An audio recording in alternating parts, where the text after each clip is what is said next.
مولانا فضل الرحمن وایي په خیبر پښتونخوا کې د 100,000 نه تر 40,000 پورې طالبان پیدا شوي او وایي 4-5 میاشتو کې به دننه خیبر پښتونخوا د اسلامي اماراتو د لاس لاندې به راشي او دلته به اسلامي شرعي نظام راشي، دلته به د پنجاب ګوتې کټ شي او دلته به مهربانه د کفر قانون به اخوا شي او قانون محمدي به تر خیر هلته راشي. نو دا خو یو ډېره ښه خبره ده. فضل الرحمن تاسې ولې خفه کېږئ؟ د پاکستان مولیانو ته ویم باید تاسې خوشحاله شئ، ځکه چې که څوک د دغه طالبانو مخالفت کوي، د دې شرعي نظام مخالفت کوي، د پاکستان مولیانو تاسې ته ویم که تاسې بېګاله مړه شئ تاسې به ټول مردار هستئ، ځکه چې تاسې بیا د الله قانون نه منئ. ځکه دا خو داسې نه کېږي چې تاسې په کابل کې اسلامي شرعي نظام غواړئ، اسلامي امارات غواړئ او دلته د کفر قانون غواړئ. نو څنګه قانون چې په کابل جان کې د اسلامي امارات راغلي د شرعي نظام دی، همدغه شان موږ په ښکته مقبوضه افغانستان کې غواړو، ځکه لر او بر افغان خاوره چې ده د احمدشاه ابدالي وطن دی، مقبوضه افغانستان دی خیبر پښتونخوا.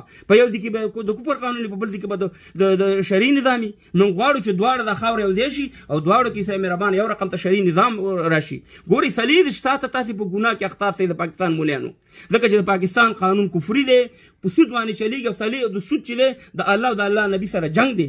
په مکه کې د بید مافي د خپل مور سره زنا ده، دومره غټه ګناه ده او صلیب شته تاسې په دې کې اخطار شئ. نو د دغې نه به خلاص شئ، د قرضو نه به خلاص شئ، دلته به شرعي صفا سوتره قانون محمدي راشي. نو دغه خلکو سره کومک وکړئ، دغه طالبانو سره دغه تپوسونه حلال کړي، وریجې ولا پخې کړي، کړیان ولا پاخه کړي، کومک ورسره وکړئ چې څومره زر کېږي چې دغلته سره مهربانه په ښکته وطن مقبوضه افغانستان خیبر پښتونخوا کې د خیره څه رقم شرعي نظام چې په افغانستان کې راغلی دی همدغه شان دی دلته راشي. د دې مخالفت چې دی دا بالکل د قرآن مخالفت دی، د دې مخالفت چې دی بالکل د پیغمبر علیه السلام مخالفت دی. نو د دې مخالفت مه کوئ، ودرېږئ د خپلو ورونو سره چې څنګه انشاءالله موږ په پورته وطن کې کامیاب شو او 48 ملکونه مو شړل، دغې نه هم د خیره دغه یو پنجاب وشړو، دغلته به شرعي نظام یې پرېږدي. دا پښتانه نور په مسلمانان دي، افغانان دي، پلار په نیکه باندې مسلمانان دي، پرېږدي چې د اسلامي قانون لاندې ژوند تېر کړي، په راحت کې ژوند تېر کړي، د امن د لارې ژوند تېر کړي څنګه چې په افغانستان کې خلک تېروي. نو دا یو خاوره ده او موږ په لر او بر افغان خاوره باندې اسلامي شرعي نظام غواړو.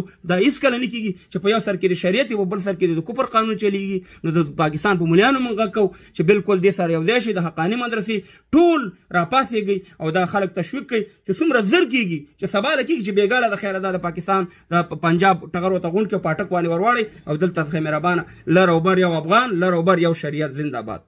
मुझे माफ़ कीजिए, बहुत दर्द और दुख से कह रहा हूँ, ऐसा महसूस हो रहा है कि जैसे अगले 2-4 महीनों के अंदर हमारे डेरा इस्माइल खान, वज़ीरिस्तान, दूसरा वज़ीरिस्तान, लक्की मरवत, करक, बन्नू, इन इलाकों में अमारत इस्लामिया कायम हो जाए और पाकिस्तान की नज़र नहीं आ रही.